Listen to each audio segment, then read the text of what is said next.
Sí, doctor. Se le ¿Sí se escucha, doctor. acuerdan? Siga. Vaya, hablamos de expansión, ya vimos expansión, ya vimos clase 3 y hoy vamos a ver tratamientos tempranos de clase 2. Para ir adelantando un poco de la clase, los tratamientos clase 2, sinceramente, son los más complejos, ¿verdad? Porque los clase 2 tienen muchas combinaciones que lo hacen complicado. Aparte, generalmente los pacientes clase 2 son dólicocefálicos y el paciente dólico siempre es más difícil. A ver, les quiero preguntar, ¿por qué se les ocurre que el paciente dólico es más difícil?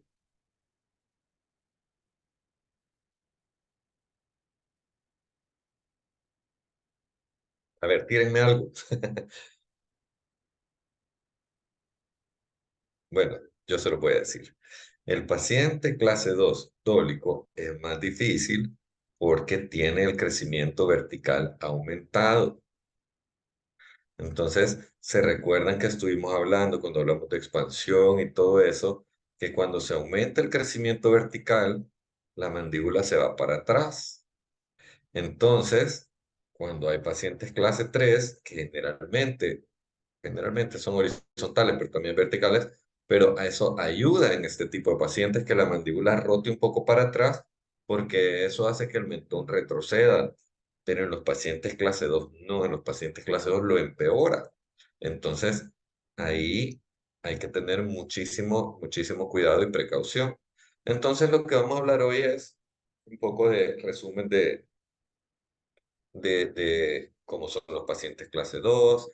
Les voy a explicar algunos tipos de aparatos que se ocupan para corregir. Les voy a dar la recomendación que yo les doy para que ustedes puedan ver pacientes clase 2 en su consultorio, así el tratamiento temprano, porque siempre después tiene que ser visto por un ortodoncista. Acuérdense que clase 2 puede llegar a ser hasta quirúrgico, ¿verdad?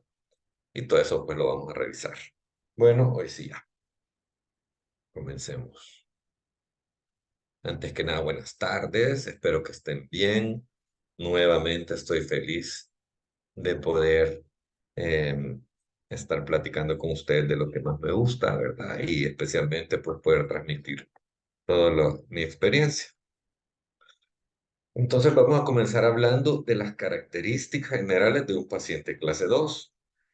Entonces, lo que les decía hace un ratito, que el paciente clase 2 no solo comprende la relación más anterior del maxilar, o sea, el maxilar en el paciente clase 2 no solo va a estar siempre más adelantado que la mandíbula. Esto afecta a los tejidos blandos siempre, y lo vamos a ir viendo en el transcurso de la clase. Por ejemplo, afecta el mentón, afecta la mandíbula, afecta la papada, afecta el labio superior. Entonces, en un paciente clase 2 es necesario analizar el plano transversal, que les recuerdo que es lo ancho, el plano vertical, que es lo que estuvimos hablando, y no solo sagital, que es lo anteroposterior. Voy a ir sacando el lapicito. Entonces, aquí se veía, vea el puntero. Entonces, no solo tenemos que ver lo sagital, que es lo anteroposterior. Fíjense esta cefalometría que les he puesto acá. Miren este paciente, como viene, el maxilar está, digamos, un poco adelantado, pero sí abajo de nacio. Pero miren la mandíbula, cómo está rotada hacia atrás. O sea, está rotada, si esta es la secuencia de las agujas del reloj, ¿verdad? La mandíbula está rotada a favor de las agujas del reloj. ¿Se fijan? Y por eso es que se ve este crecimiento tan vertical. Cuando nosotros hacemos un trazo cefalométrico, se recuerdan que cuando hacemos el plano mandibular, cuando es un paciente de crecimiento normal u horizontal, toca, imaginémonos esta línea de la mandíbula, toca trasladarla para que se una con la línea cianacium. En el caso de los pacientes verticales, imaginemos una línea recta aquí, va a dar directo a ese plano, porque es más, como su nombre lo dice, más vertical la posición. Entonces, son de las cosas importantes y de las características que tenemos que tener en cuenta en los pacientes clase 2. Esta prevalencia es de una de las tesis que hicimos aquí en la Universidad Evangélica. Tuve honor y el gusto de poderla dirigir. Y hicimos, dentro de las tesis que he hecho, hemos sacado esta clasificación 3 veces, que es en pacientes salvadoreños. Y acá vimos que el 75% de los salvadoreños somos clase 2, el 20% clase 1 y el 5% clase 3. A nivel mundial, los clase 3 siempre son menos, ¿verdad? Claro que hay países como los países asiáticos, mejor dicho, o sea, los países que están dentro del continente asiático, y esa zona siempre hay un incremento de clase 3, pero pues siempre hay más clase 1 o clase 2. Pero por ejemplo, en Asia, clase 3 puede haber un 15 o 20%, ¿verdad? Entonces siempre es mayor la incidencia de clase 3 en el continente asiático. Y de clase 2 es mayor en el continente americano y africano. Y clase 1 es mayor en los caucásicos. Entonces, la maloclusión clase 2 tiene variaciones. O sea, siempre lo que tienen en común es una disto-oclusión inferior, ¿verdad? O sea que la mordida de la arcada inferior siempre está en disto-oclusión, pero hay variaciones. Por ejemplo, una relación, siempre hay una relación distal de la mandíbula con el maxilar, que puede ser por un maxilar prognático. Voy a decir las combinaciones eh, cada una, ¿ok? Distinguiéndolas. Primero puede ser un maxilar prognático y una mandíbula normal. O sea que una cefalometría, vamos a ver que el punto B está normal y la maxila está adelantada. Puede ser una mandíbula pequeña y un maxilar normal, que es lo contrario de lo que vimos antes. Mandíbula más pequeña, o sea, el punto B está más atrás y el punto A está normal. O una combinación de ambas, o sea, un maxilar adelantado y una mandíbula pequeña. En esta combinación, en donde el maxilar está más protruido y la mandíbula está retruida, generalmente es un paciente que es un paciente de corrección quirúrgica. O sea que solo con ortodoncia no va a alcanzar para poner los dientes en una correcta posición. Entonces, ya hablando de los tipos de paciente clase 2 que hay 2 tipos de clase 2. O sea, que cuando nosotros estemos haciendo nuestro diagnóstico, tenemos que diferenciar entre una clase 2 división 1 y clase 2 división 2. Estas tienen características diferentes oclusales. Siempre en una clase 2, como dijimos antes, va a estar el maxilar adelante y la mandíbula distanciada hacia distal, ¿verdad? Pero en la clase 2, división 1, las características son una sobremordida horizontal aumentada, como vemos acá. Los incisivos superiores están proinclinados y protruidos. Puede o no puede haber apiñamiento superior o separaciones de los dientes, diastemas. El crecimiento vertical está aumentado y la musculatura facial es hipotónica, ¿verdad? Un paciente, en pocas palabras, súper tólico-facial. ¿Por qué? Porque estas son las características de un paciente tólico-facial. Crecimiento vertical, musculatura hipotónica, o sea que los labios no tienen fuerza, y por eso, como vemos en esta foto, esta chiquita, miren estos labios hipotónicos. Son labios que no tienen fuerza, igual que sus mejillas, ¿verdad? Por eso es que aumenta siempre la separación anterior de la sobremordida. Y la clase 2, división 2, es siempre una clase 2, siempre la mandíbula va a estar por detrás del maxilar cefalométricamente, pero la mordida, sobremordida horizontal, está disminuida. Fíjense cómo los 2 incisivos centrales están retroinclinados. Entonces, cuando nosotros hablamos de una clase 2, división 2, hacemos este movimiento en la mano, fíjense, como que hacemos cachitos, así. Entonces, esta es la señal de clase 2 división 2, que son los incisivos centrales hacia atrás y los laterales hacia adelante. Clase 2 división 2. Generalmente, estos pacientes tienen crecimiento horizontal. Si trazamos en la línea en la mandíbula de este chiquito una línea imaginaria, así como la que estoy haciendo con el cursor, se fijan qué lejos pasa de un plano imaginario, ese del cianatium, vean. Viene el plano acá, y si hacemos esta línea, se viene a juntar con el plano por aquí atrás, y ahí es cuando en la cefalometría toca hacer una superposición. Entonces, estos pacientes tienen características de braquifacial, que son musculatura fuerte, no hipotónica, sino que hipertónica, crecimiento facial horizontal, generalmente tienen mordidas profundas o cerradas, ¿verdad? Y crecimiento horizontal. Y también, especialmente, la sobremordida horizontal disminuida, o sea, un overjet reducido y mordida profunda, como se ve en las fotos faciales y en las fotos intraorales. ¿Cuáles son las variaciones oclusales que vamos a encontrar en los pacientes clase 2? Primero, la relación sagital, en donde se mide tomando como dientes de referencia molares y caninos.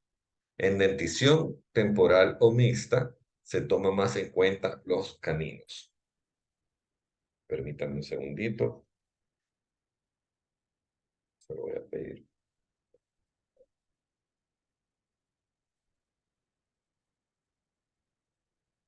Ok, entonces, sigamos. La clase 2 puede ser, esto es súper importante, la clase 2 puede ser uni o bilateral. O sea, que puede ser que esté como en esta imagen. Fíjense que aquí está clase 1, lado izquierdo, y clase 2, lado derecho. Entonces, en la clasificación de Angle se denomina clase 2 subdivisión, ¿verdad? Cuando nosotros tengamos un paciente que sea clase 2 de un lado y clase 1 del otro, vamos a poner en nuestro expediente que es clase 2 subdivisión. El resalte o sobremordida horizontal en los pacientes clase 2, especialmente en los clase 2 división 1, los incisivos superiores se van a encontrar protruidos y proinclinados, y los incisivos inferiores se van a encontrar retroinclinados. Esto generalmente va a hacer que se aumente el overjet, ¿verdad? Que se aumente la sobremordida. Y entonces esto ocasiona como un efecto cíclico en la oclusión. ¿Por qué? Porque si un paciente, vamos a poner la foto de la chiquita que estamos viendo, de ella. Ella tiene los incisivos superiores aumentados, proinclinados y protruidos hacia adelante, y los incisivos inferiores retruidos hacia atrás. ¿Y qué sucede? El labio se va a alojar en ese espacio, así como vemos en esta foto de acá. Y entonces va a hacer que empeore la situación. Generalmente, eso es lo que pasa en los pacientes clase 2, división 1, y comiéncelo a ver en sus propios pacientes.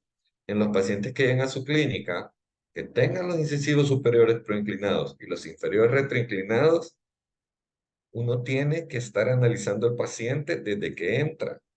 Y entonces fíjense cómo, al tener ese espacio, automáticamente ellos meten el labio entre los incisivos y esto va a aumentar el problema.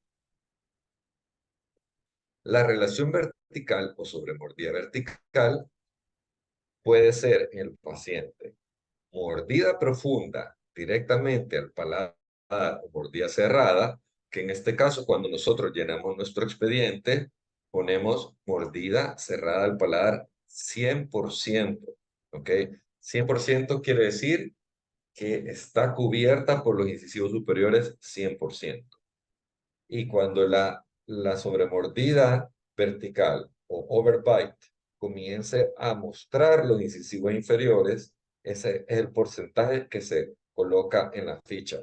Por ejemplo, si va corrigiendo y se va comenzando a ver parte de los incisivos, se va calculando si ya está enseñando un 20%, si se va viendo un 50% o un 75%, que sería una mordida ya prácticamente normal.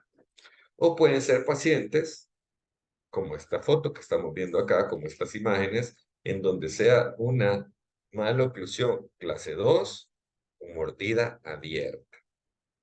Cuando nosotros veamos este tipo de mordida, lo primero que tenemos que pensar es que el paciente tiene un hábito, que generalmente es un hábito de dedo, pero también puede ser de biberón.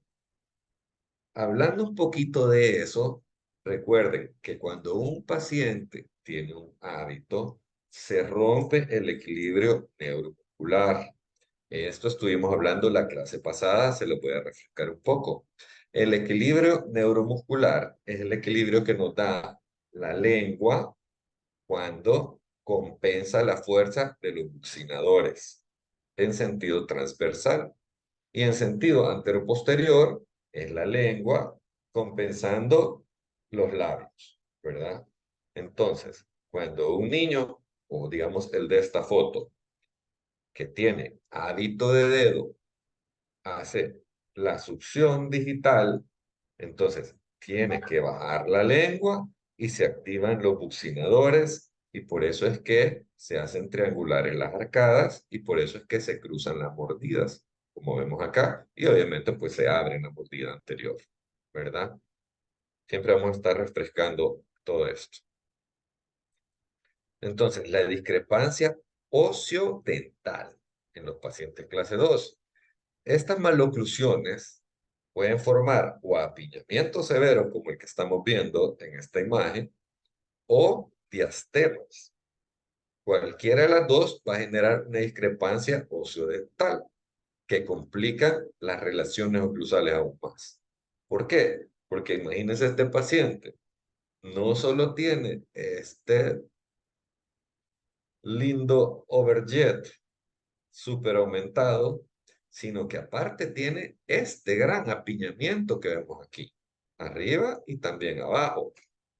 El apiñamiento inferior tenemos que sumarle o agregarle al problema que tiene la mordida aumentada, o sea, la curva de SPI súper aumentada, que muchas veces al tener la curva de SPI aumentada por el apiñamiento es lo que ocasiona que se haga la mordida tan profunda, como podemos verla aquí.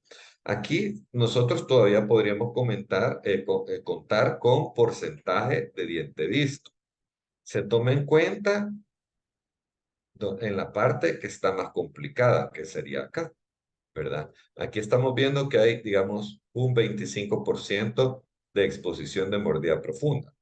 Pero si nosotros vemos este apiñamiento y cuál extruido está incisivo, está el 4,1, entonces podemos ver cómo es de profunda la mordida en esta zona, ¿verdad? Entonces, como les comentaba, este tipo de apiñamientos con proinclinación, lo que complica es que si nosotros alineamos estos dientes sin espacio, los dientes se proinclinan más porque no tienen espacio. Entonces, esto ya lleva a hacer un tratamiento con extracciones. Claro que es importantísimo la cefalometría, porque acuérdense que si es un maxilar aumentado el tamaño y una mandíbula disminuida y están combinados, aunque hagamos extracciones, no va a alcanzar para poder dejar todo en clase 1. Entonces, ¿cuáles son las variaciones dentoesqueletales que hay, perdón, dentoesqueletales que hay en la clase 2? Hay clase 2 que solo son dentarias, o sea que el paciente es clase 1 esqueletal y solo es clase 2 dental. Clase 2 dentoalveolares, que es similar, y las clase 2 esqueléticas.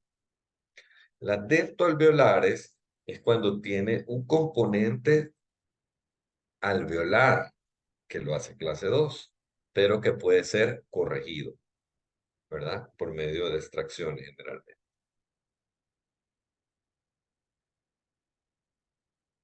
Las clases 2 dentarias se caracterizan por una disto-oclusión molar o canina debido a la migración mesial de los segmentos bucales maxilares. Una disto-oclusión molar inferior o canina debido a una migración mesial de los segmentos bucales. Pero como es solo dentaria, el paciente esqueletalmente lo vamos a ver con un buen perfil. Generalmente tiene un crecimiento normal, no vertical ni horizontal. Hay acortamiento en la longitud de la arcada superior y falta de espacio para los dientes posteriores. El último diente en salir, que generalmente es el canino o el premolar, queda sin espacio y queda ectópico. ¿Por qué? Imaginémonos que se ha desplazado hacia adelante y entonces todo está clase 2, los incisivos están bien o están retroinclinados o proinclinados, pero no hay espacio para los caninos. Aquí tenemos un ejemplo. Si ven la cefalometría, el paciente clase 1. Pero fíjense la relación molar, clase 2. La relación canina, clase 2. Lo mismo de este lado, relación molar, clase 2. Y relación canina, clase 2. Entonces, es un paciente clase 2 oclusal, solo dental. Y lo que mencionábamos, generalmente los incisivos puede ser que estén en una posición no tan mala, pero siempre hay caninos que están fuera de la línea de la arcada. ¿Cuáles son los factores etiológicos en los pacientes clase 2? Bueno, características congénitas, ¿verdad? Que puede ser desde el nacimiento, que tenga un problema que esté ocasionando que el paciente tenga este tipo de crecimiento facial, raciales como lo hablamos antes, o hereditarias que los padres sean clase 2. También problemas de crecimiento, ¿verdad? Los problemas de crecimiento, pues que ya conocemos, que hemos visto antes. También factores ambientales, que son malos hábitos, ¿verdad? Como la succión digital, que ya lo platicamos, y lo volvemos a ver las características, ¿verdad? Mordida abierta anterior, inclinación de los incisivos superiores, retroinclinación de los incisivos inferiores. Fíjense cómo se ve colapsada la arcada superior. ¿Por qué? Por la fuerza de los bucinadores, por el desequilibrio neuromuscular. Y le estoy haciendo un gran énfasis en esto del equilibrio neuromuscular, porque quiero refrescárselo, porque más adelante vamos a hablar de un tipo de tipos de tratamiento que se basan en este equilibrio neuromuscular. También la succión labial, la respiración bucal, todos estos factores ambientales pueden hacer que el paciente empeore su problema clase 2. Y la cosa más complicada, o el momento más complicado, es cuando todos estos factores se juntan, porque llega a pasar que el paciente tenga succión digital, que abra su mordida, que tenga empuje lingual, que tenga problemas respiratorios y que cuando no se está chupando el dedo, está haciéndolo con el labio. Y estos pacientes existen y son súper comunes. La caries también puede ser una causa de maloclusiones clase 2. Si nosotros tenemos una pérdida prematura de molares temporales, recordemos que los primeros molares se van a desplazar hacia ese espacio y va a ocasionar una maloclusión clase 2, que también pasa muchísimo más en nuestros medios.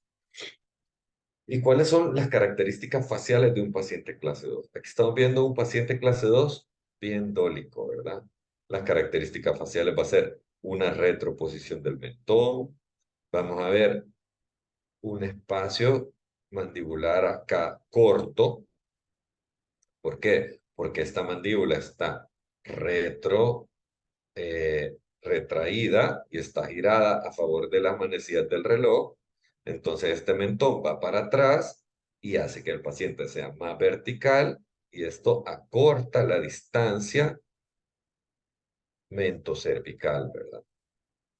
Que es esta.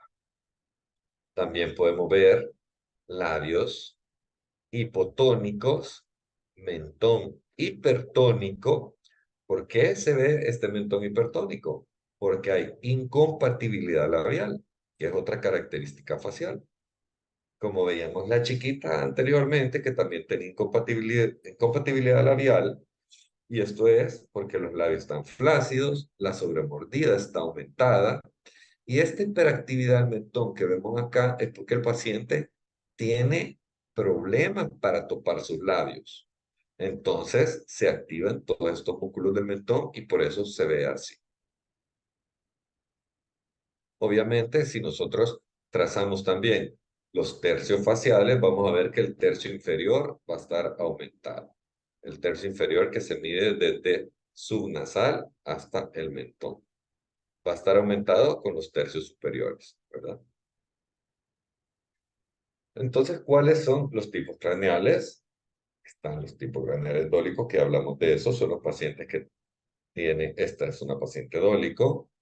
Meso, que son mesofacial, que son pacientes que tienen un tipo craneal normal, en donde van a ser de clase 1, su musculatura va a ser normal, y generalmente son oclusiones bastante aceptables, o pacientes braquifaciales, que son los que tienen esa musculatura fuerte, caras más cuadradas, los dólicos son caras más largas y musculaturas más fuertes, y las arcadas en los pacientes braquifaciales son más cuadradas, y las arcadas en los pacientes dolicofaciales son, como todas las que hemos estado viendo, en forma más colapsadas, más triangulares. Vamos a revisar en los pacientes clase 2 el análisis funcional, ¿verdad? Y vamos a revisar cómo se hace el análisis funcional. O sea, nosotros vamos a ver cómo él está, cómo se ven sus labios, su musculatura, su apertura y cierre. Como les decía antes, cuando el paciente entra a nuestro consultorio, cuando nosotros estamos hablando con el papá, siempre saludamos a nuestro pacientito, le preguntamos su nombre, qué hace, su edad, y todo eso. Desde ese momento, nosotros ya estamos pendientes de su habla, de su deglución, de su respiración, de hábitos paranormales o normales. Por ejemplo, hay muchos pacientes que tienen hábito de lengua y ni lo saben. Y cuando uno está hablando con ellos, ya se lo he mencionado antes, cuando uno habla con una persona, no tiene por qué verse la lengua. Si tú ves la lengua en una persona que habla, esta persona tiene hábito de lengua. Entonces, por eso es importante estar conversando con ellos o entrevistándolos. También la masticación, ¿verdad? Claro que para esto pues, necesitamos que coma algo y se observa si es una masticación solo de apertura y cierre o si es una masticación que tiene que ser alguna desviación. Por lo mismo, pues, revisamos movimientos de apertura y cierre. Vamos a hacer análisis de la articulación temporomandibular y vamos a hacer análisis de compatibilidad labial. Al hacer el análisis de compatibilidad labial, es que vamos a revisar si hay exposición dental en reposo, ¿verdad? Vamos a revisar también en este análisis si hay hiperactividad del mentón y también vamos a revisar su sonrisa, ¿verdad? Para ver si el labio no es muy corto. Generalmente hay pacientes que tienen incompatibilidad labial y cuando les pedimos que se sonrían, enseñan mucha encía superior. Esto pueden ser dos cosas. Puede ser que tenga bueno, tres cosas en realidad. Puede ser que sea un labio corto, que a la hora de sonreír se retrae. Puede ser, la número dos, que sea un crecimiento vertical del maxilar excesivo, ¿verdad? Entonces, al sonreír, aunque tenga un labio normal, enseña una franja de encía. Y la tercera es una combinación de las anteriores, que siempre pasa, ¿verdad? Y que obviamente, siempre cuando hablemos de una combinación de las anteriores, va a ser el caso más complicado. Entonces, en el examen de tejidos blandos, vamos a revisar encías, vamos a revisar los frenillos, tamaño, forma y postura de la lengua, ya como lo platicamos antes. Vamos a pedir al paciente que abra y vamos a decirle que diga A para revisar el paladar y las amígdalas. Esto es muy importante porque cuando los pacientes tienen, perdón, esos paladares irritados, se les ven así muy rojos,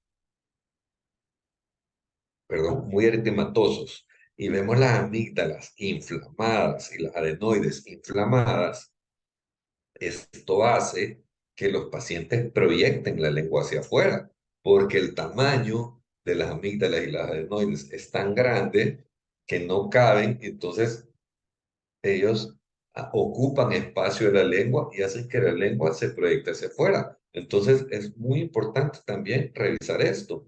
Y si nosotros encontramos este problema, nos comienza a dar pistas para darnos cuenta de que hay problemas respiratorios. Obviamente, si nosotros tenemos unas amígdalas, así como las estoy describiendo, vamos a ver todas las características de pacientes respiratorios que hemos hablado antes. Ojeras, colapso de la arcada superior, pueden haber mordidas abiertas anteriores, resequedad de los labios, etc. Por lo mismo, vamos a revisar la morfología de los labios, ¿verdad? A ver si son hipotónicos o hipertónicos. Los hipertónicos son labios, especialmente los pacientes braquicefálicos. Acuérdense que los pacientes braquicefálicos tienen musculatura fuerte. Entonces, ellos, a pesar de que son clase 2, como tienen fuerza los labios, empujan los incisivos hacia atrás.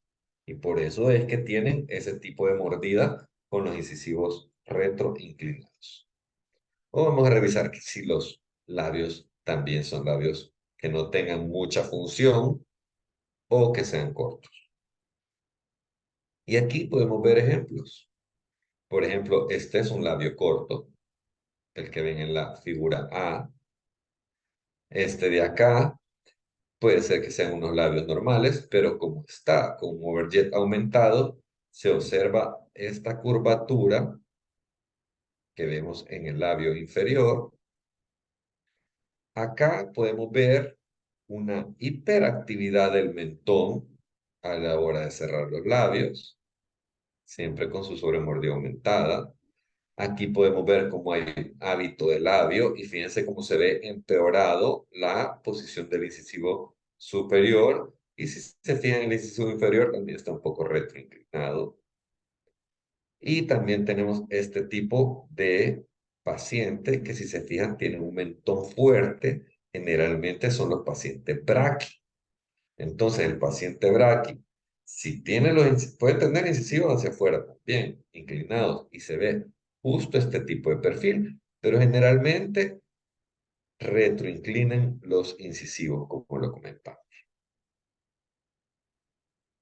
En el análisis oclusal de los pacientes clase 2, vamos a revisar nuestros pacientes en sentido sagital, o sea, antero-posterior, ¿verdad?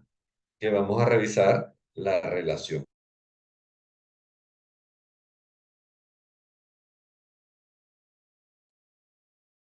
Hola, hola, ¿me escuchan? Sí, doctor. Ah, que me salió ahí un mensaje como que no me oían. Por favor, si por alguna razón se está quitando el micrófono, si llega a pasar, denme una avisadita, aunque el Zoom pues lo dice también. Entonces, como les decía, en el análisis oclusal sagitalmente vamos a ver la relación molar y la relación canina que van a estar clase 2 y vamos a revisar la sobremordida horizontal u overjet, ¿verdad? Tal como vemos acá. Este mismo paciente es el que vamos a ver en la siguiente diapositiva.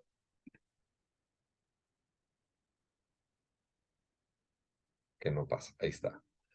En nuestro análisis vertical, vamos a analizar la sobremordida vertical, que aquí vemos como es de 100% o que llega de 100% porque si se fijan, vamos a tomar la peor parte, o sea, la peor zona de la sobremordida, Y aquí vemos que cubre el 100% este diente. Y aquí a mí me gusta tomar este tipo de fotos que les expliqué en nuestra clase de fotografía cuando son mordidas así de profundas, porque nos ayudan a nuestro diagnóstico. Y vamos a revisar también la curva de SPI, tal y como lo platicamos anteriormente. Este pacientito, vamos a ver este caso completo después. Fíjense cómo hay casos que son más complejos, o sea, se junta todo. Este pacientito, miren cómo tenía los incisivos centrales. Y esto era por esto que vemos aquí. Tenía un supernumerario. Y en realidad eran dos. Aquí había otro. Solo que este tuvo la suerte que erupcionó. Entonces fue más fácil para el maxilo retirarlo. Pero el otro hubo que abrir aquí un colgajo y hubo que quitarlo.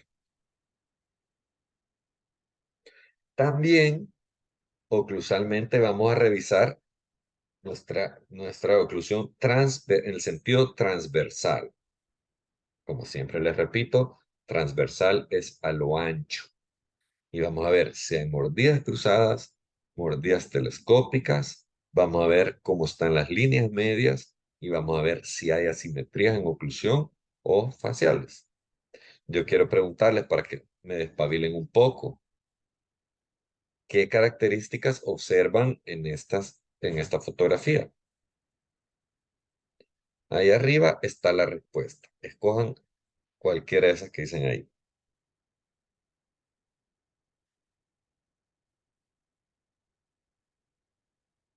A ver, hagámoslo por eliminación. Así como cuando uno hace su examen, que son varias respuestas, ¿verdad? Mordida cruzada Mordida cruzada, no es. ¿no es? Mordida cruzada La no línea es. media, Línea media. Sí, está desviada. Efectivamente está desviada porque está aquí, donde está el cursor. Está desviada hacia la derecha, ¿verdad? Hacia allá. ¿Qué más? ¿Ustedes saben cuáles son las mordidas telescópicas?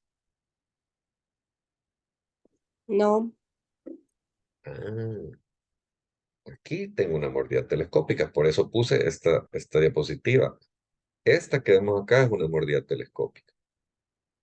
Y la mordida telescópica es cuando la superficie vestibular inferior ocluye con la superficie palatina superior. O sea, ahí no hay oclusión. Entonces, se le dice telescópico porque, esto ni me acuerdo quién me lo enseñó, si fue un profesor o mi papá o qué, pero es como que viéramos un telescopio cuando se guarda, que va cayendo, o sea, por dentro. No tiene como un traslape, sino que cae por completo. Entonces, si nosotros tuviéramos una mordida telescópica bilateral, imagínense que estuviera este lado izquierdo del paciente, como acá, sería como un telescopio cuando entra por completo, cuando se guarda. No sé si me di a explicar. Si me entendieron, pongan su mano así, a las que veo. Ok, muy bien. Entonces, esa es una mordida telescópica, recuérdenlo. Cuando la parte superior está muy por afuera que la parte inferior. Aquí no hay oclusión. Entonces, estos casos son súper complicados porque específicamente este niño, por esa mordida telescópica, no, él nunca encontraba la posición de su mandíbula. Yo le decía, mordé, y mordía para un lado, mordía para el otro. No hallaba cómo poner la mandíbula, no tenía una oclusión fija. Y aparte, pues que este incisivo aquí interfería. Entonces no tenía libertad para mover la mandíbula. Si un niño no se atiende a esta edad con una mordida telescópica como esta, va a tener un crecimiento asimétrico, así como vemos acá, porque aquí también hay una asimetría. Por eso es que la línea media está desviada hacia el lado derecho de nuestra pantalla, ¿verdad? Entonces, si el niño se deja así, con estas interferencias, va a crecer asimétrico. ¿verdad? Y acuérdense, otra cosa, la ATM está sufriendo con esta oclusión. La ATM está distraída del lado contrario a la simetría. O sea, si la simetría es hacia la derecha, se distrae el cóndilo de este lado y va a comenzar a tener un crecimiento asimétrico. Porque hay una teoría que dice que si el cóndilo se distrae y se separa del fondo de la cavidad, comienza a haber aposición ósea en el fondo de la cavidad, porque recordemos que los centros, uno de los centros de crecimiento de la mandíbula es justo en esta zona. Entonces, esto es súper crítico y es muy importante. ¿Ok? Así que yo lo que quiero es que ustedes esto se lo graben en su mente para que cuando lo vean en su clínica, rápido lo cachen y puedan hacer algo al respecto. Por ejemplo, aquí lo principal en un caso como este es poner un aparato en donde no hayan interferencias, que generalmente sería, o sea, yo usaría un aparato que en este caso con pistas oclusales. ¿Se acuerdan cuáles son las pistas oclusales? Parecidas a las que ocupamos en los expansores, que cubren las superficies oclusales de los dientes. Entonces, esto separa la oclusión y quita las interferencias y hace que la mandíbula se centre. Es como usar una guarda. Como usar una guarda cuando tenemos un problema de ATM. Entonces, esto es muy similar. Hace una desprogramación de la mandíbula y se va a centrar. ¿Ok? Y ahí lo que se hace es esperar a que el niño recambie sus dientes, esperando que los permanentes salgan mejor. Pero bueno, vamos a ver esto con más detenimiento más adelante. Siempre vamos a hacer un análisis fotográfico, como ya lo sabemos, ¿verdad? Fotografías intraorales, fotografías extraorales. A mí, pues como les digo, me gusta la de sonrisa de frente y también sonrisa de perfil. Fíjense las características de esta chiquita: mentón retroinclinado, mentón rotado hacia las agujas del reloj. Ella hay que cuidarle muchísimo su vertical. Este caso es de los más difíciles que he tenido. Miren esto de acá. Y les cuento un poco de este caso. Esta chiquita era de Estados Unidos. Y la mamá es de ese tipo de paciente. Ellos eran de la embajada, entonces han andado por todo el mundo. Venían de la India, no sé dónde es que venían, pero no le gustaba que le hicieran nada a la niña. Entonces, como a ella no le gustaba, a la niña solo la volteaba a ver y se asustaba. Y comenzaba a llorar y comenzaba toda nerviosa. Tanto que fíjense este incisivo, cómo lo tenía acá, era necesario quitarlo. Lo mandaba yo a quitar con el odontopediatra y regresaba y seguía ahí. Y lo mismo aquí abajo, fíjense. Entonces, estos dientes que no se quitan solo empeoran todo, ¿verdad? Porque están ocupando espacio para los permanentes, no dejan que se muevan, etcétera. Entonces, esta niña, caso difícil. Cero espacio, cero espacio. Caries por ahí, la niña como era así toda miedosa, no le hacía las obturaciones. Entonces, a muchas veces los casos difíciles no son solo por una maloclusión difícil o porque tengan muchas caries, sino que porque viene de los papás el problema, ¿verdad? Entonces, ahí toca mucho hablar con ellos. Yo en este caso hablaba con el esposo y le explicaba: mire, ya tenemos que hacer extracciones, o sea, miren los laterales aquí abajo. Sabemos que cuando hay laterales así, pues lo indicado es quitar los caninos, ¿verdad? Esto es lo que había que haberse hecho en el caso de ella, que iba a ayudar a que se alinearan sus dientes inferiores, iba a mejorar su sobremordida. Lo mismo aquí arriba, si nosotros quitamos estos caninos, no era tan primordial, pero este lateral, bueno, este lateral temporal que no se caía, al haberlo quitado, al haberlo extraído, el lateral permanente solito iba a mejorar, ¿verdad? Y bueno, son casos del día a día. Y obviamente pueden ver su maloclusión clase 2 molar y canina, ¿verdad? Y también, siguiendo con la niña, pues sus características faciales de las que hablamos. Fíjense ella, cómo tenía estas sus ojeritas. Ella tenía un problema respiratorio. Miren, tenía las amígdalas y las adenoides gigantes. Lástima que no los puede sacar en la foto. Y no la llevaban. O sea, los papás también un poco descuidados. Eran 5 hijos, quizás por eso. No sé.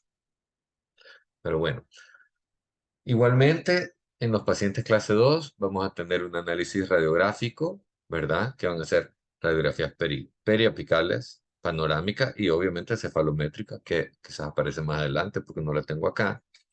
Y en esta vamos a establecer, en las periapicales y la panorámica, vamos a establecer la dentición, si es una dentición solo es temporal, si es dentición mixta o si es una permanente temprana.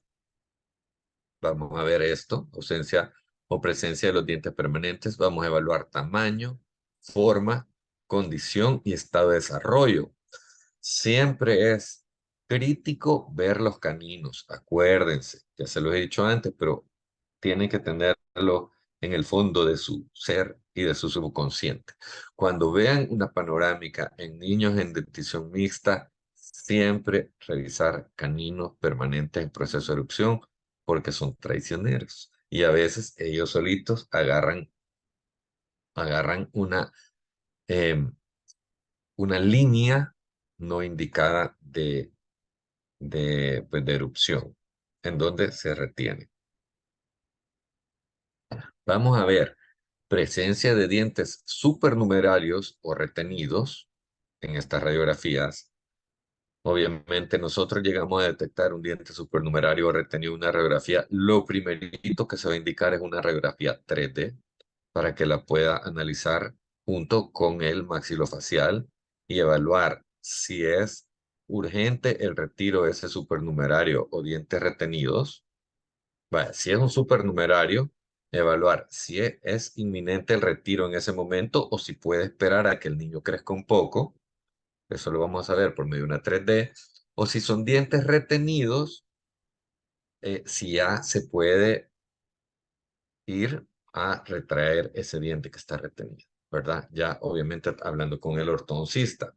Vamos a ver el estado de la laminadura, hueso alveolar, membranas periodontales, alteraciones periodontales y morfología e inclinación de raíces.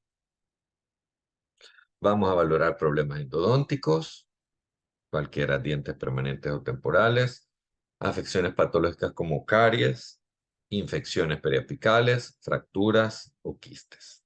Análisis de posición de terceros molares, que ahora en las radiografías panorámicas es muy común en niños de 11, 10 años, 9 años, ya he visto hasta de 8, que se vean las terceras molares que ya están comenzando a desarrollarse.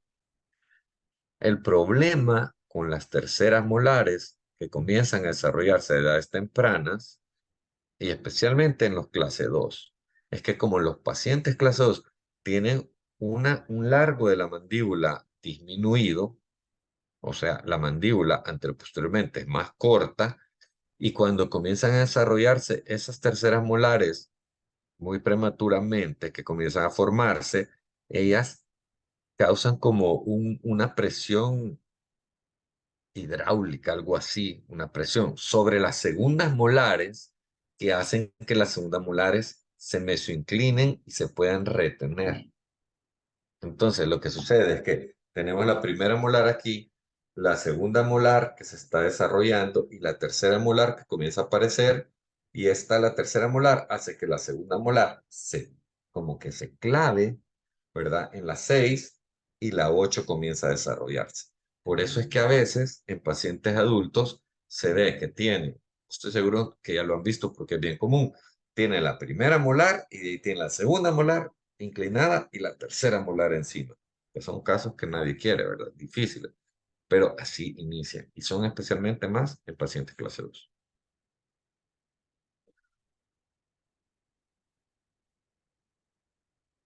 Entonces, aquí está, el análisis radiográfico en la radiografía cefalométrica nos va a identificar la displasia esquelética, si existe, y nos va a ayudar a diferenciar entre una clase 2 dental, una clase 2 esquelética, y si es esquelética, nos va a ayudar a saber si es por maxilar o por, si es por maxilar o por mandíbula, ¿verdad? Y nos va a ayudar a reconocer el patrón facial del niño si es dólico, braqui o mesofacial. Y también a determinar las posiciones dentarias con respecto a las bases óseas. Por ejemplo, a veces hay casos en donde el paciente es clase 2, pero no es tan, un clase 2 tan severo, y hoy en día se ocupan microtornillos que se colocan en el periósteo y se hace un movimiento hacia distal de los 7, después de los 6, después de los caninos, y se mejora la sobremordida. Otro que también estoy ocupando mucho, pero no lo he puesto en esta clase en planes de tratamiento, es que estoy corrigiendo pacientes clase 2 con Invisalign, pero estos los llevo en proceso, por eso todavía no he puesto un caso completo. Pero créanme que está súper chivo, porque con Invisalign nosotros podemos retroceder y rotar los molares superiores, y entonces ayuda, es más fácil hacer eso que con brackets.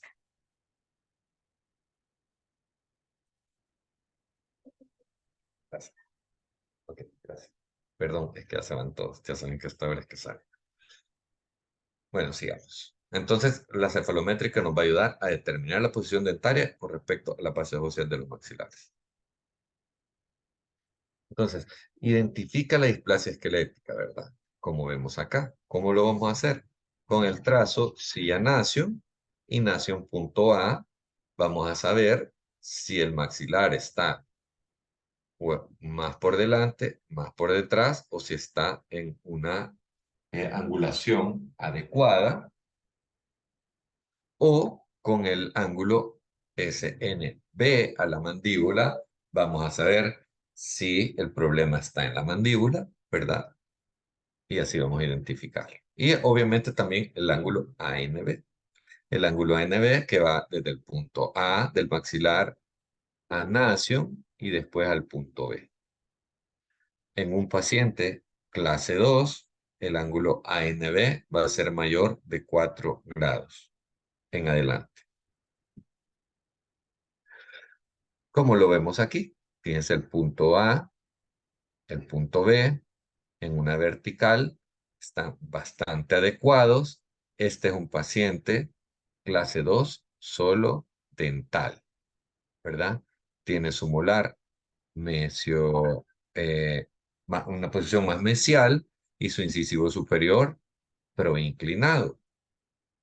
Aquí vemos un paciente que tiene una mandíbula levemente retruida y un maxilar protruido con respecto a la misma vertical, y aquí ya vamos viendo que los incisivos van aumentando su inclinación hacia afuera y ya está en su relación molar clase 2.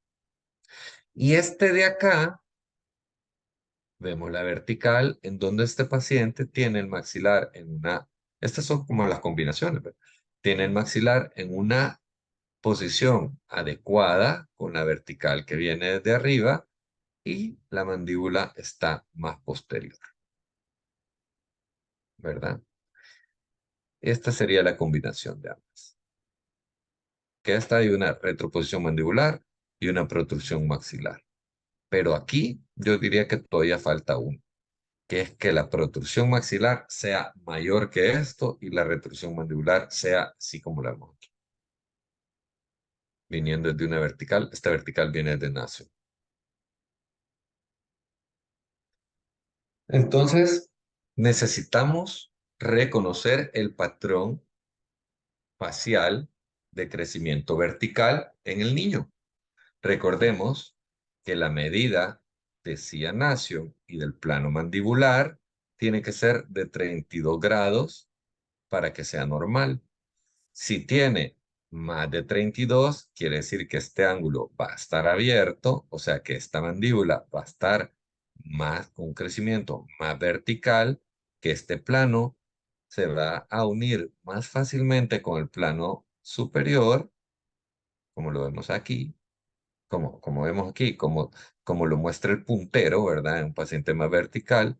En un paciente horizontal, este plano mandibular va a estar, pues, como su nombre lo indica, más horizontal y va a ser más difícil poder sacar el ángulo con el plano superior y por eso es que se hace el traslape que hicimos en la regla.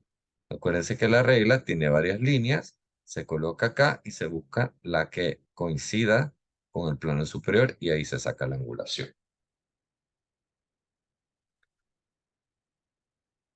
Vamos a determinar la posición dentaria con respecto a las bases óseas de los maxilares. Esto ayuda a determinar si es clase 2, división 1 o clase 2, división 2. El ángulo del plano palatino con el eje del incisivo tiene que ser de 70 grados aquí adelante. Entonces, si es mayor de 70 grados, nos indica, perdón, 70 grados. Y si es mayor, indica que hay una retroinclinación. Aquí creo que esto está mal, esto lo voy a arreglar. Porque si nosotros tomamos este ángulo y este ángulo es más grande, quiere decir que esta angulación va a ir para atrás, ¿verdad? Aquí serían 90 grados. Entonces quiere decir que este incisivo va a estar más adentro. Si esta se reduce a menos de 70, quiere decir que este incisivo va a estar más inclinado. Así que, con su permiso, de una vez lo arreglamos.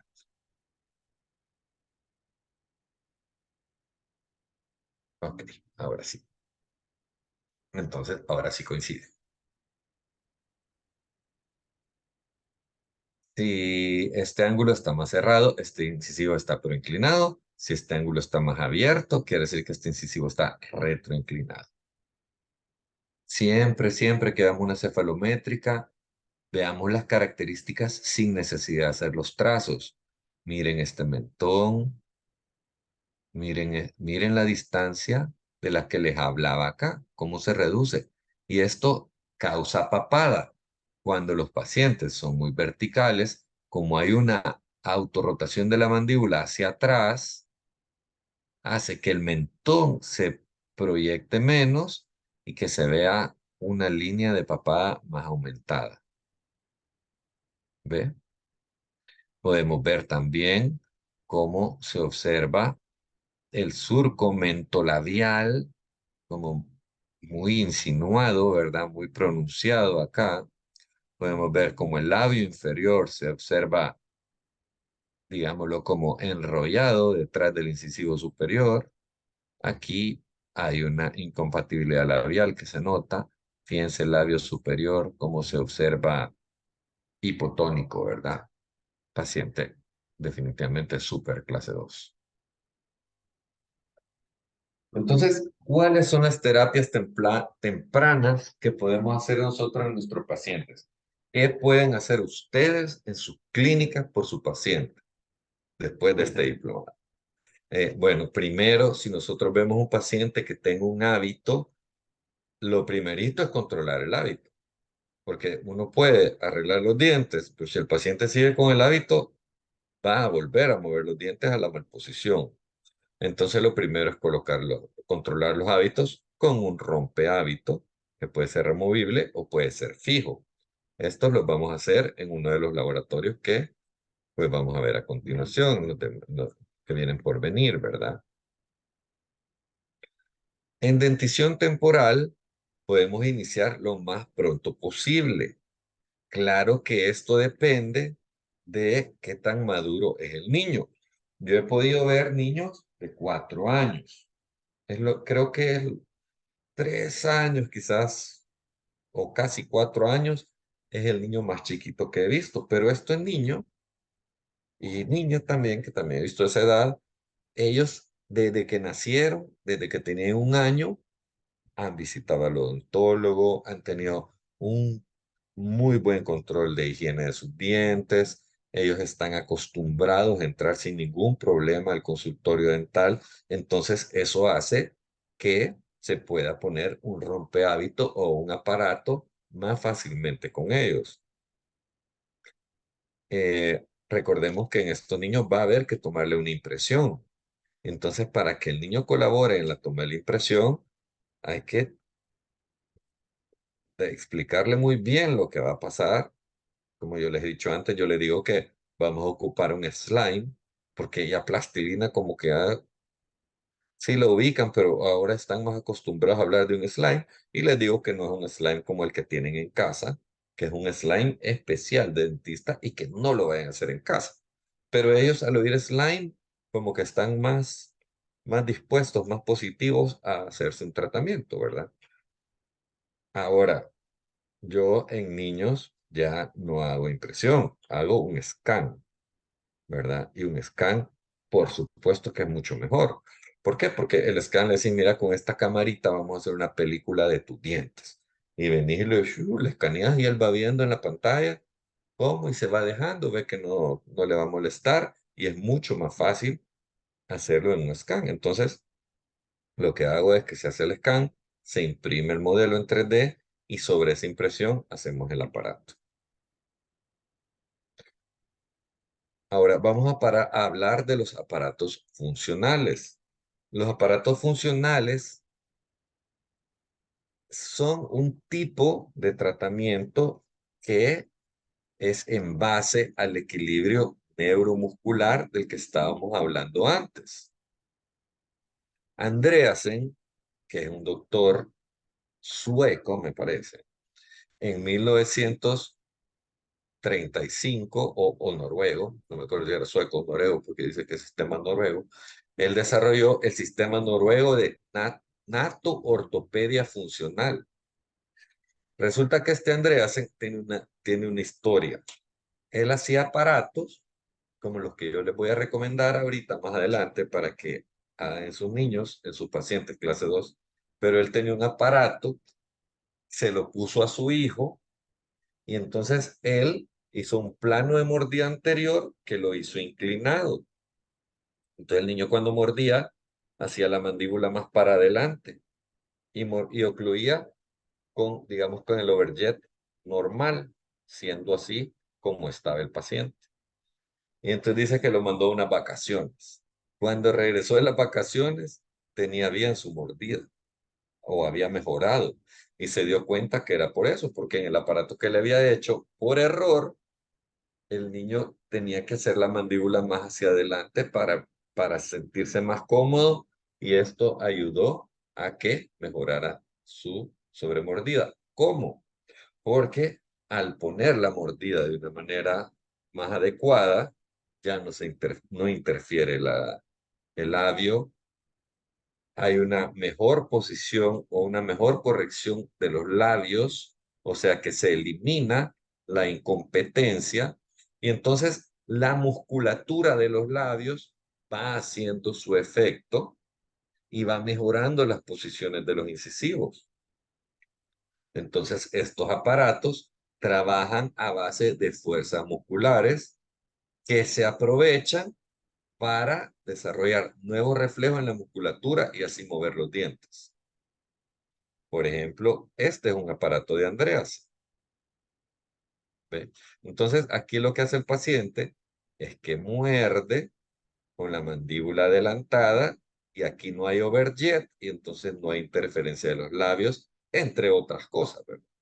Los aparatos funcionales están indicando porque cumplen con estos requisitos, que son sencillos, uso nocturno y la función rehabilita, o sea, el estímulo que causa la función de este aparato va haciendo que todo vaya mejorando.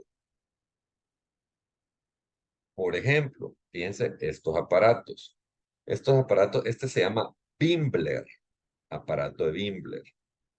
Imaginémonos que este es un paciente clase 2, el de este aparato azul.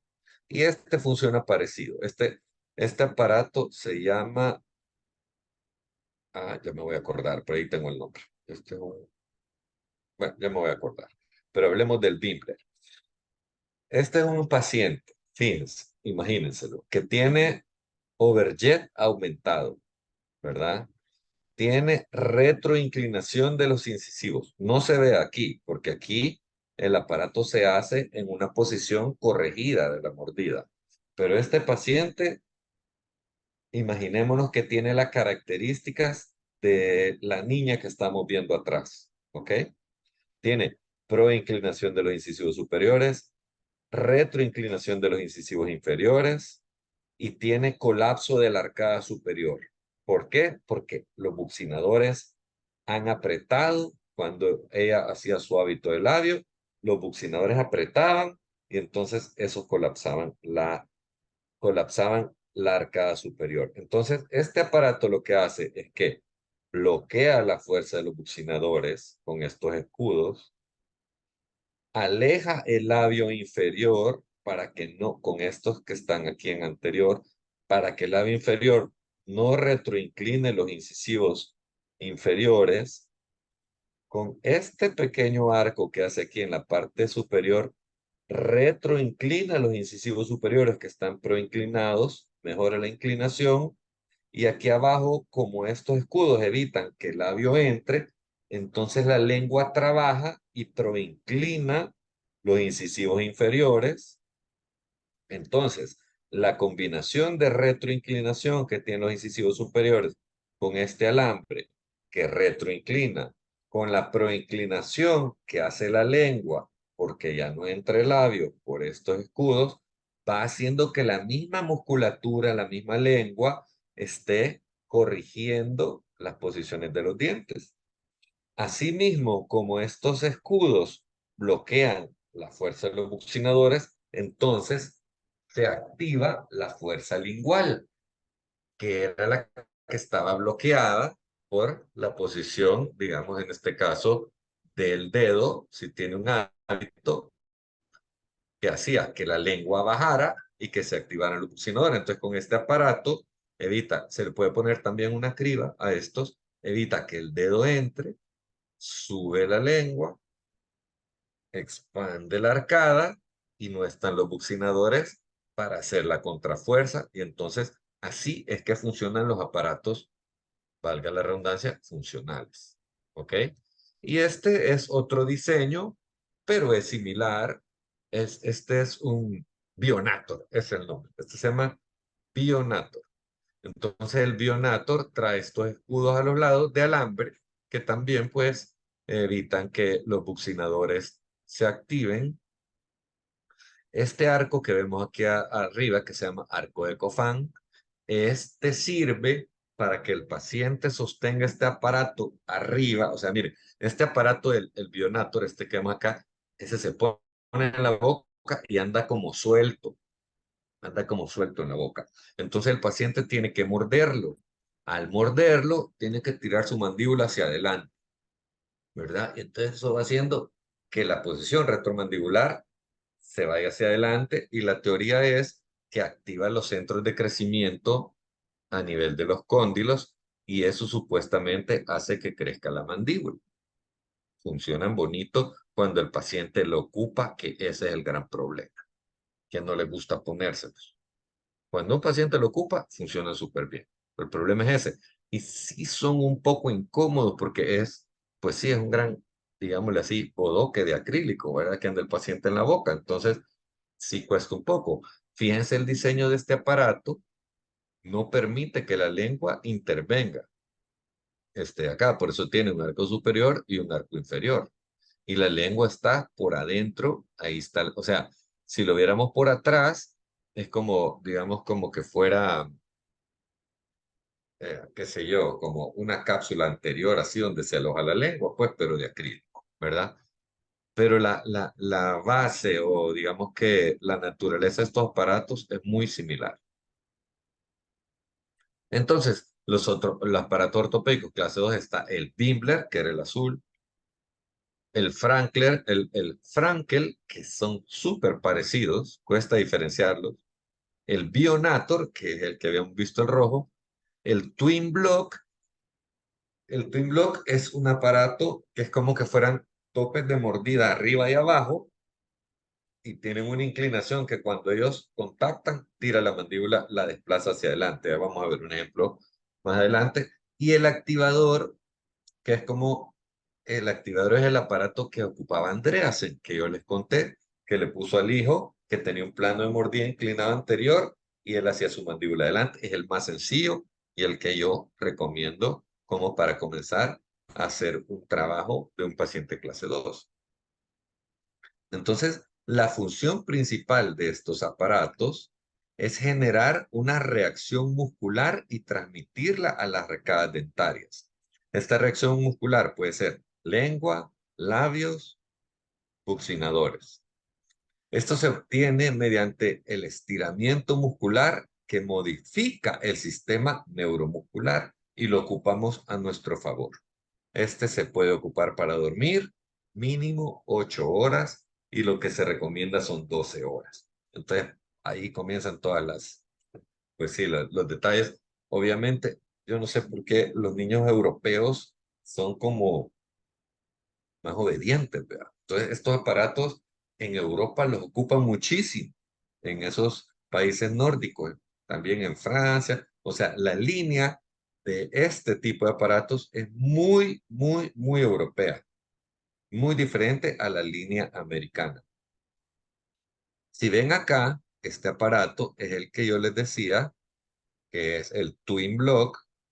El Twin Block es con el aparato superior con estas pistas que vemos en este caso azules y el aparato inferior que también tiene unas pistas inferiores que están inclinadas y cuando ellos muerden lo que hace es que como que la misma inclinación hace que la mandíbula adelante. Este es el aparato extraoral, que este es mucho más de la línea americana, o sea, ya casi no se ocupa tanto, pero aún en Estados Unidos es muy usado. Este aparato en los años 70 y 80 era casi de cajón, se lo ponían a los gringos. Por eso es que hasta en las películas lo sacan, vean, como lo que estamos hablando la vez pasada de Willy Wonka, estos aparatos extraorales.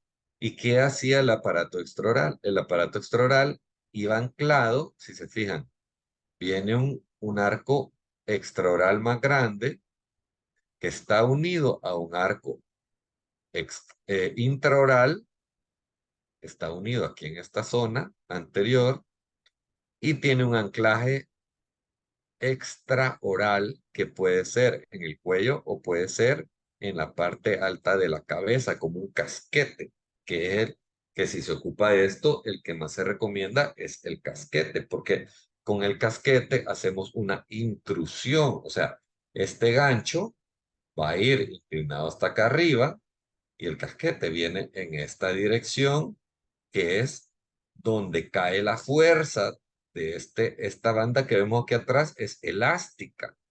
Entonces esto lo que hace es traer los molares hacia atrás, los distala y así corrige la mordida clase 2. Pero realmente no es que haga un efecto ortopédico en sí.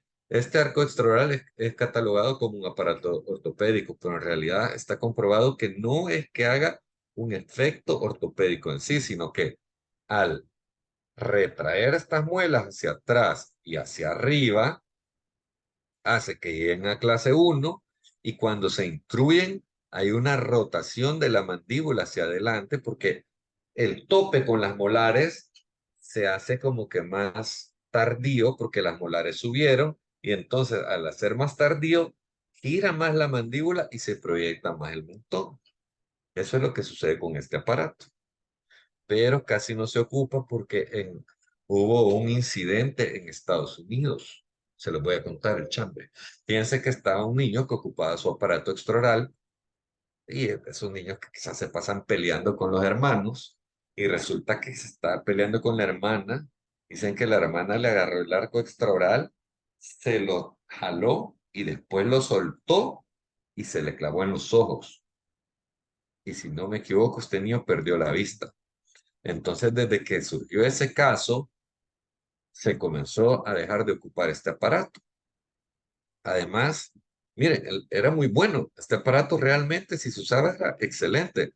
Porque el problema de la clase 2, como es la posición anterior de las molares, este aparato distalaba e intruía súper bien, era bien bonito. Pero tampoco se lo ponían mucho los pacientes. Y después, pues con ese incidente, ya las escuelas dejaron de ocuparlo mucho, pero ahora hay un sustituto de este aparato. Lo que pasa es que ya no se cataloga como un aparato ortopédico y el sustituto de este aparato son los microtornillos.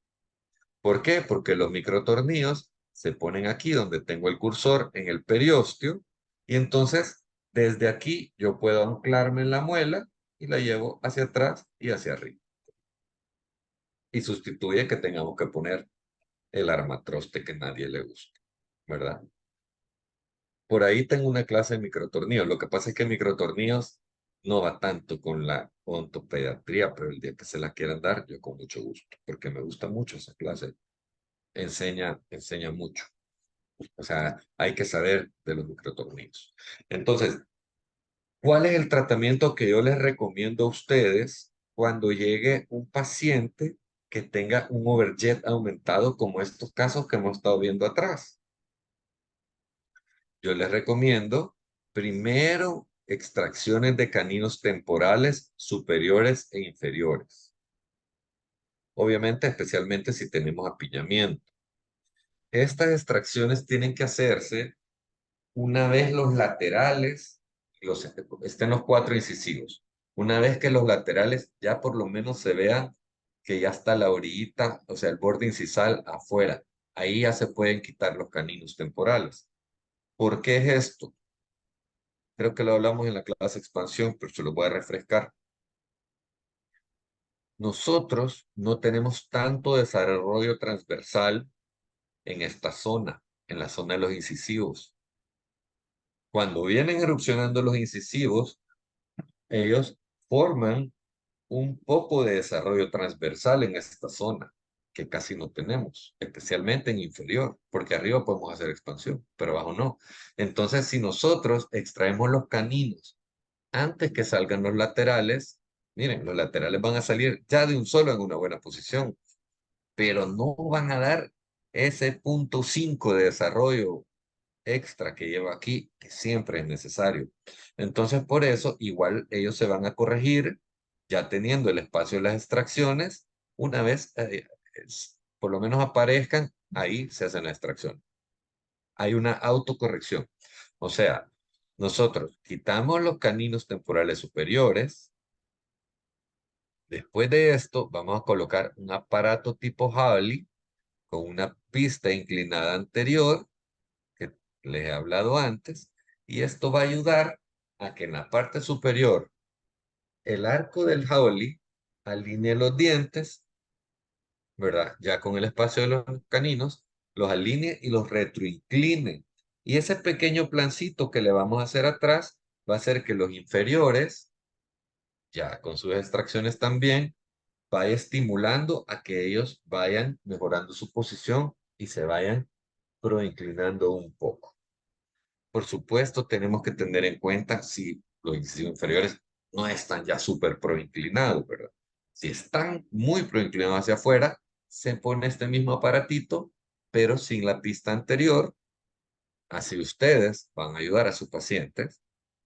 Ustedes se van a sentir muy bien porque van a ir viendo el cambio y por supuesto después ya se tienen que referir a un ortodoncista, ¿verdad? Entonces, como les mencionaba, esto mejora la alineación dental de incisivos superiores e inferiores. El arco de Holly retroinclina los incisivos superiores y esto va a hacer que al retroinclinarlo y los incisivos un poquito hacia adelante, la sobremordida disminuya. Y vamos a ver este casito. Este es el que vimos anteriormente, solo que lo vamos a ver completo. Y el resumen, ¿verdad? No cree que sale paso a paso como 10.000 diapositivas, ¿no? Son 4 diapositivas, pero vamos a ver el lapso del tiempo. El pacientito vino así. Este pacientito, fíjese que no tengo las fotografías faciales, desgraciadamente, pero cuando él se reía, se le veía la encía desde acá donde estoy poniendo el cursor y se le veían apenitas los incisivos superiores y los inferiores nada.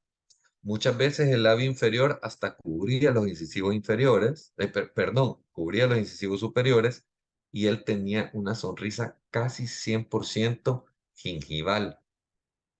Esto era porque tenía un gran crecimiento vertical del maxilar y por otras cosas que vamos a ver. Si se fijan acá, cómo se observa aquí como dos prominencias que son los incisivos centrales que venían en camino. Ya teníamos apiñamiento de los dos incisivos inferiores, pero aquí yo no puedo ponerme a extraer dientes y ya saben por qué, ¿verdad? Mordida 100%, mordida telescópica al lado derecho, clase de este lado estaba como que más clase 1 porque él desplazaba su mandíbula hacia el lado izquierdo. Entonces, podemos decir que este es un paciente clase 2, subdivisión. Entonces, ¿qué pasó? Lo vi en esta edad, como pueden ver, tendría aquí que unos 5 años y medio, casi los 6, posiblemente, y él no encontraba la posición de su mandíbula. No, él no la hacía para el lado derecho, la hacía para el izquierdo, y esta era la posición más cómoda que él tenía. Pero todavía yo no podía hacer mucho. Entonces, esperamos a que salieran los incisivos. Perdón, en esta cita tomamos una panorámica y entonces encontramos algo. Y es que él tenía, fíjense aquí, dos supernumerarios en el paladar. Entonces, él estaba muy chiquito acá todavía para extraer los supernumerarios. Entonces le di tiempo, me esperé. Cuando él volvió más grandecito, ya uno de los supernumerarios apareció aquí en el paladar, que fue pues ventajoso porque los extrajimos. Entonces, este salió más fácil y aquí se hubo que abrir un colgajo y retirar el segundo supernumerario. Y por eso es que estos dientes tenían esta posición. Y por eso es que estos dientes estaban tan protruidos. Y fíjense cómo se observa aquí la encía engrosada que se notaba desde antes, ¿verdad? Entonces, como yo soy de la filosofía, yo creo que muchas veces los problemas más difíciles se resuelven con las soluciones más sencillas, o por lo menos podemos comenzar a solucionarlo. A este pacientito, desgraciadamente no tengo la foto del aparato, pero le hice un aparato con pistas de mordida para que él no sintiera esa interferencia y con el arco de Holly que les mencionaba antes para comenzar a mejorar la posición de estos incisivos ya después de las extracciones de los supernumerarios y quedó así. Aquí ya podemos ver que él cambió sus laterales, ni siquiera quitamos caninos temporales. Abajo sí quitamos caninos temporales y se fijan cómo mejoró, pues no tengo la fotografía cuando salieron los laterales porque estos venían bien al igual, pero mejoraron e inclusive ya su mordida no se ve tan cerrada, ¿verdad? Entonces, esta fue mi fase uno. Esto fue lo que yo hice con aparato removible. Fíjense, también ya mejoró su mordida telescópica, ya no se ve tanto, ¿verdad? Y esto fue porque le salieron las primeras molares, y entonces las primeras molares ya ocluían mejor. Si se fijan acá, la segunda molar temporal estaba como lingualizada. Entonces, esta era la que más ocasionaba, estas dos de aquí eran las que más ocasionaban esta mordida telescópica. Pero con las pistas de mordida, él centraba más su mandíbula y volvimos a centrar, y quitamos la desviación, entonces él siguió con un mejor crecimiento, las líneas medias también se observan mejor, aquí se alcanza a distinguir. Y lo mejor de todo es que las primeras molares ya salieron en una mejor posición. Y ya después de eso hicimos la segunda fase con ortodoncia y ya terminó así el caso. A él sí, pues le hicimos extracciones de primeros premolares, ¿verdad? Porque obviamente los dientes no le cabían. Pero fíjense ya su arcada bien bonitas y ya su mordida normal, nada telescópica, ni cruzada, ni nada, en clase uno y ya una mordida más, una sobremordida vertical, digamos, de un ¿qué? 35-40%, que ya se considera pues normal, ¿verdad? Entonces, ¿cuáles son las consecuencias que podemos tener de una maloclusión clase 2 si no se trata una malfunción oclusal? Estéticamente el paciente no se va a ver ni de bien, ni de frente, ni de perfil. Van a haber problemas dentales como caries, problemas periodontales, pérdidas en el hueso, ¿verdad? De altura, desgastes dentales no adecuados, porque acordémonos que hay desgastes fisiológicos, pero estos son desgastes que no van a ser fisiológicos. Por eso es que a veces nosotros en pacientes clase 2 adultos vemos que los dientes, los incisivos inferiores están apiñados hacia arriba, están desgastados y los incisivos superiores también están desgastados como en una forma de patrón de V invertido. Vamos a tener mayor acumulación de placa, o sea, problemas de limpieza.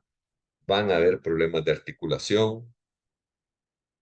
También podemos agregar aquí que pueden haber asimetrías, ¿verdad? Y puede llegar a necesitar una cirugía ortognática para corregir. ¿Por qué? Porque hay pacientitos que si nosotros comenzamos a tratarlos desde chiquitos, puede ser que no lleguen a necesitar una cirugía ortognática, porque el paciente clase 2 es el más difícil. Es más fácil estimular el maxilar con una máscara facial, la mandíbula no se puede estimular. O sea, yo sé que el aparato funcional indica que hay un crecimiento mandibular, pero se ha visto que más que todo es el control vertical el que ayuda a que se proyecte más la mandíbula. No podemos estirar la mandíbula para que crezca, en cambio el maxilar sí. Entonces, o sea, estimular, digamos mejor. Entonces, por eso es que es más fácil tratar a un paciente clase 3 que un paciente clase 2. Generalmente el paciente clase 2 siempre va a acabar con extracciones. Aunque, paréntesis nuevamente, con microtornillos ahora se pueden corregir muchas cosas bien bonitas en pacientes clase 2. Entonces, la conclusión es que la maloclusión clase 2 presenta una prevalencia muy alta en nuestro país por razones raciales, genéticas y ambientales, ¿verdad? Presenta características esqueléticas, faciales y dentales que las diferencias de otras maloclusiones permitiendo identificarlas más fácilmente y tomar decisiones oportunas y así reducir la severidad, que ese es el objetivo de tratar a un paciente clase 2 tempranamente, reducir la severidad del problema, ¿verdad? Y también pues quitar interferencias, estimular. Yo creo que una mandíbula que está más libre de interferencias, tiene más libertad de crecimiento, ¿verdad? Por sí solo. Porque uno cuando trata a los pacientes clase 2 le apuesta mucho al crecimiento del paciente, al crecimiento mandibular, ¿verdad? Entonces, no sé si tienen alguna pregunta, doctoras.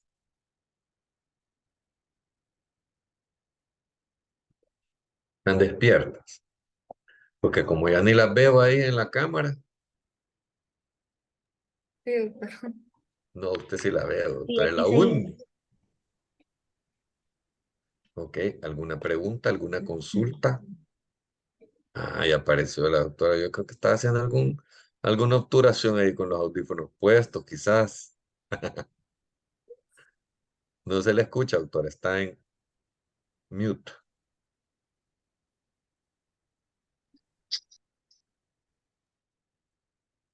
Ahí está. Bueno, no sé, ¿alguna pregunta, alguna duda? ¿Todo bien? Doctor, Dígame. en el paciente que tiene el hábito de succión digital, primero colocamos el aparato para ayudarle a retirar el hábito y luego un aparato para expandir el paladar.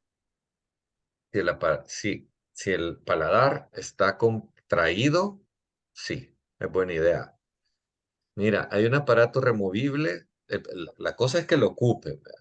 Pero a mí me gustan mucho los aparatos removibles. O sea, yo soy mucho de la vieja escuela.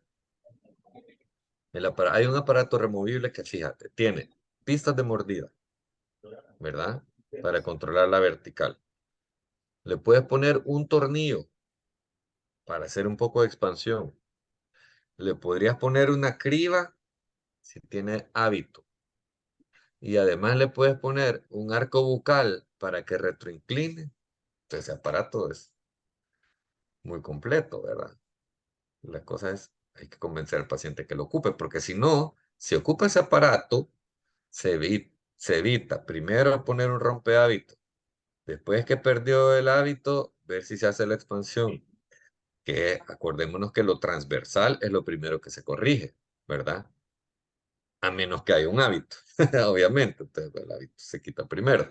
Pero ya la corrección oclusal, lo primero es lo transversal, entonces sería primero romper el hábito, después hacer una expansión y después corregir los incisivos. Entonces ya cuando haces todo eso, ya a la hora de los brackets, ¿verdad? O sea, ya pasaron un montón de tiempo. Entonces por eso te decía que es mucho de ver cuál es el problema para buscar la solución. Entonces, hay pacientes que tienen hábito de dedo y no tienen la contracción de la arcada, ¿verdad?